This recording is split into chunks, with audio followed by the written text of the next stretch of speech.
that I was saying that is very serious, and I don't want it to slip.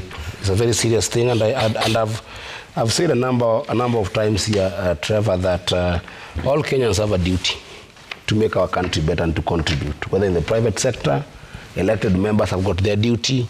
You in the private sector have got your duty. And I think that the media, which is what I was trying to prosecute on the issue of the standard, the media has got its rightful position in shaping this country. And Trevor, some of us are consumers of media. You know, from the time we were writing in school to the time that we came into politics.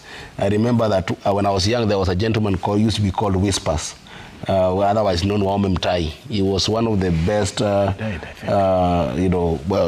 satirical writers in I think it was Sunday Nation. That was the only thing I would turn to Sunday Nation, and to the Sunday Nation. And then after that, I would spend my entire time reading the Standard, because Standard was a place for hope. Standard was a place for bringing us to speed with what's happening in the country. And I think that where we find ourselves today, the Standard and Royal Media. He was in opposition. Well, just, I wasn't. Let me just summarize my thoughts and then prosecute. Don't be cantankerous. So the Standard and Royal Media, during the entire time that I've read about the history of our country, were the people who used to stand against dark days of even Moi time. So therefore, we should not be in a country where, if the Standard or Royal Media or any media is against or supporting any government, then they are gagged to be financially starved. I don't think we should ever be in that kind of situation.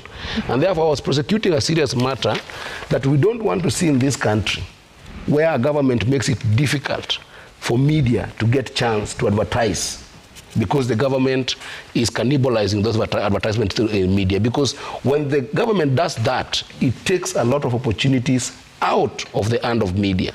And that is what I'm seeing happening to Standard. That's what I'm seeing happening to other media houses. And it's wrong, and we must call it for what it is.